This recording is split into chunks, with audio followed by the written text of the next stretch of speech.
Sudah bersama saya seorang ekonom, bidang keahlian ekonomi keuangan yang pernah menjadi Rektor Unika Atmajaya, Agustinus Prasetyantoko. Bung Pras, terima kasih sudah di Rosi. Terima kasih. Bung Pras, kita diramaikan dengan harga beras yang melambung tinggi, luar biasa kenaikannya.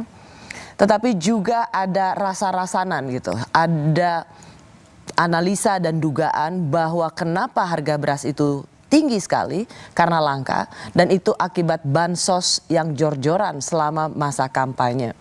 Saya ingin dengar dulu penjelasan dari Anda. Apa yang bisa Anda katakan dari analisa ini? Jadi begini, kalau kita berangkat dari konseptual dulu ya, kalau kita ngomong soal harga itu kan dari demand and supply ya. Saya kira udah dijelaskan kenapa kok harga tinggi, karena pasokan di dalam negeri kurang, lalu permintaannya tetap tinggi dan sebagainya. Tapi ada satu aspek lagi selain supply and demand, yaitu distribusi.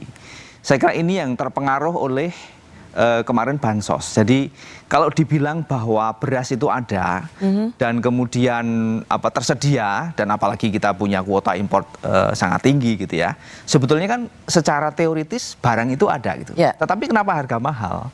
Saya kira problemnya ada di distribusi. Oke, jadi barangnya ada tetapi tidak dapat didistribusikan dengan baik ke masyarakat, sehingga itu yang menjadi langka. Betul. Dan salah satu problem kenapa distribusi menjadi permasalahan sehingga harga naik, salah satu kemungkinannya adalah karena memang kemarin konsentrasinya dibagi untuk bansos.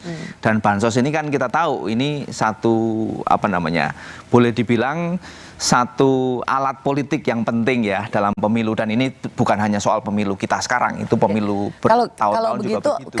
Kenapa distribusi untuk bantuan pangan waktu kampanye bisa lancar? Waktu mendekati pilpres, pemilu legislatif bisa lancar, kenapa distribusi setelah kampanye jadi nggak lancar? Jadi saya kira memang sebelumnya konsentrasinya adalah barang itu ada, beras itu ada, tetapi dipakai untuk kepentingan bansos.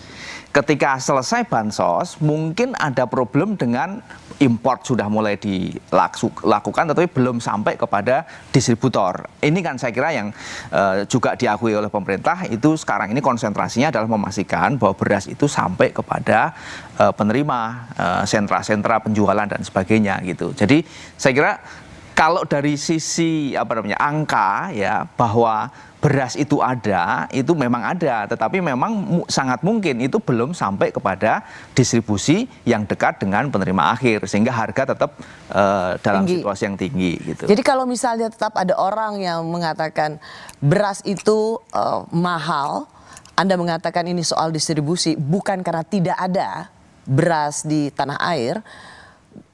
Artinya memang selama ini ketersediaan beras itu hanya dikonsentrasikan demi waktu bansos untuk kampanye aja, Dok? Saya kira itu masuk akal ya, karena kan kepentingan untuk 3 bulan pertama sampai pemilu itu konsentrasinya di sana. Dan kita tahu bahwa bansos itu tidak hanya program pemerintah dalam arti yang dilaksanakan oleh pemerintah, tapi juga saya kira calon legislatif itu juga menggunakan ini sebagai amunisi untuk melakukan kampanye dan melakukan usaha untuk terpilih, dan itu bansos juga elektoral lah. Nah, jadi kira-kira kalau mau disederhanakan ya, supply itu ada, tetapi konsentrasinya memang untuk kepentingan elektoral. Jadi nggak benar ya bahwa gara-gara bansos yang jor-joran maka beras jadi langka, bahkan mungkin secara ekstrim disebut tidak ada, gara-gara udah lebih dahulu diberikan sebagai bantuan ketahanan pangan atau bansos. Saya kira kalau tidak ada, tidak benar ya. Saya kira tidak benar bahwa karena bansos lalu barang itu tidak ada. Tetapi memang ada problem dengan distribusi setelah itu. Karena barangnya sebetulnya ada kan, dan bahwa pemerintah kemudian melakukan import yang lumayan besar soal beras ini, saya kira itu juga menunjukkan bahwa sebetulnya supply beras itu ada. Kalau begitu apa penjelasannya kalau Anda ingin katakanlah bahwa bansos waktu pemilu adalah sesuatu yang memang tidak terhindarkan gitu. Jadi bansos yang bersifat elektoral atau keterpilihan. Apakah ini juga yang menjelaskan mengapa bansos di tahun 2024 ini begitu tinggi, bahkan jauh lebih tinggi di saat masyarakat Indonesia itu jauh lebih menderita di saat pandemi? Kalau kita lihat perspektifnya lebih luas ya, bahwa yang namanya politik elektoral itu selalu digunakan oleh setiap rejim di setiap pemilu dan mungkin di semua negara gitu ya. Cuman intensitasnya yang berbeda. Nah, kali ini sangat mungkin intensitasnya tinggi. Dan karena itu mungkin kemudian mengganggu distribusi. Saya kira ini problemnya adalah problem kemudian agak teknokratis, dalam arti kepastian instrumen-instrumen itu memastikan bahwa barang itu ada selain untuk kepentingan elektoral ini gitu. Ya, Jadi tetapi itu pertanyaan saya adalah soal besarnya bansos. Ya. Dalam sejarah bansos, mengapa bansos di tahun 2024 yang tahun politik jauh lebih besar dibandingkan bansos ketika bangsa ini jauh lebih menderita waktu pandemi? kalau kita sekali lagi lihat perspektifnya tidak hanya dalam konteks ekonomi ya, tapi juga dalam konteks politik, saya kira problemnya adalah bahwa setiap pemilu itu selalu ada kecenderungan untuk menggunakan keuangan negara untuk kepentingan elektoral. Itu sesuatu yang alamiah. Kalau kita lihat dalam pengalaman kita sendiri juga siap ada pemilu, selalu ada upaya untuk melakukan usaha elektoral melalui keuangan negara. Tetapi ketika kontrol dan check and balances itu terjadi, itu tidak terjadi dalam intensitas seperti sekarang.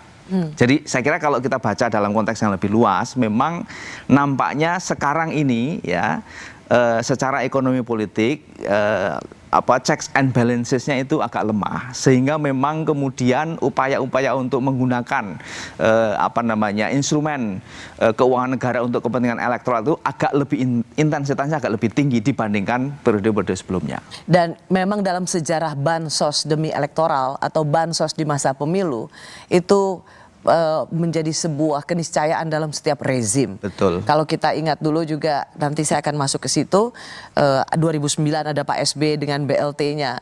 Tetapi memang tadi saya menggarisbawahi soal intensitas. 2024 ini memang intensitasnya yang jauh lebih masif. Saya mau masuk apa yang dikatakan oleh Sri Mulyani Indrawati, Menteri Keuangan, ketika banyak kritikan atau sorotan tentang bansos. Ini adalah cara untuk membangun pemahaman kepada masyarakat mengenai pentingnya keuangan negara, dan dengan demikian masyarakat juga akan ikut tentu dalam hal ini mengawasi dan seterusnya dan seterusnya. Sedangkan yang tidak mampu, mereka mendapatkan bantuan dari pemerintah dan mereka harus tahu uangnya dari mana. Ini untuk menciptakan suatu iklim akuntabilitas dan juga ownership atau rasa memiliki terhadap negara ini dan seluruh rakyat Indonesia. Ini diucapkan oleh seorang Menteri Keuangan ketika orang memberikan sorotan pada bansos demi pemilu. Sebenarnya bagaimana memaknai pernyataan Menteri Keuangan ini? Apakah ini mampu meredakan kecurigaan kita tentang penggunaan bansos? Saya kira beliau mengingatkan ya bahwa bansos itu dibiayai oleh keuangan negara, dan keuangan negara itu sebenarnya milik rakyat. Jadi kalau rakyat mendapatkan bantuan sosial itu bukan karena semata-mata kebaikan hati pemerintah dan presiden tertentu dan mungkin kelompok tertentu, tapi ini adalah sebuah desain ya, sebuah kebijakan dari pemerintah, siapapun dia, tanpa nama gitu ya, pemerintah manapun gitu, untuk memberikan bantuan sosial dalam situasi yang memang masyarakat memerlukan bantuan itu sendiri. Saya kira jelas sekali bahwa statement itu mengatakan bahwa bantuan sosial jangan dikaitkan dengan kepentingan elektoral. Dalam konteks pemilu saya kira. Bagaimana kemudian ada orang berspekulasi bahwa ini ada bansos yang memang sengaja dipaksakan dari pos anggaran yang sebelumnya tidak dialokasikan. Apakah ini juga tersirat maksud itu atau enggak? Sama sekali bukan. Lebih ke arah bahwa bansos adalah dari negara dan memang sudah dialokasikan sesuai dengan posnya. Betul. Jadi saya memaknai ya statement itu adalah untuk menempatkan pada proporsi yang sebenarnya. Jadi yang namanya bantuan sosial itu adalah bantuan yang diambil dari keuangan negara, dan uang negara adalah milik rakyat juga, sehingga sebetulnya ya dalam arti tertentu rakyat itu tanpa harus punya beban politik untuk memilih siapapun dan kemudian preferensi pada siapapun, sebenarnya dia punya hak untuk mendapatkan itu. Karena dia dalam situasi yang kurang beruntung ini mendapatkan bantuan sosial dan itu bersumber dari keuangan negara. Bung Pras, pertanyaan saya begini. melanjutkan soal upaya menstabilkan harga. Anda katakan tadi soal distribusi. Jadi ini sedikit banyak bisa menjelaskan pada publik untuk tidak lagi bersyakwa sangka atau mencurigai bahwa harga beras mahal karena beras habis gara-gara bansos yang jor-joran. Itu sudah Anda jawab bahwa ini masalah distribusi. Tapi pertanyaannya, Presiden sendiri Pak setelah pencoblosan 15 Februari itu mengatakan lihat saja dalam sepekan, 2 pekan harga akan kembali normal.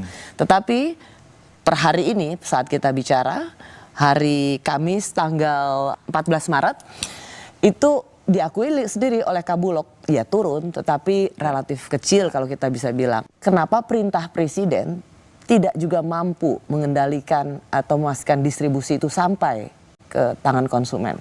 Iya, karena memang itu kan distribusi itu berada dalam satu dinamika market ya, dinamika pasar gitu, dan itu tidak bisa diperintah gitu. Maksudnya kalau faktanya memang beras itu belum ada di sentra-sentra, maka ya kemudian kelangkaan itu masih dialami. Meskipun sebetulnya susah sekali. Ini kita sudah hampir 1 bulan sejak perintah Presiden atau sejak apa yang disebut janji Presiden bahwa sepekan 2 pekan harga akan turun kembali.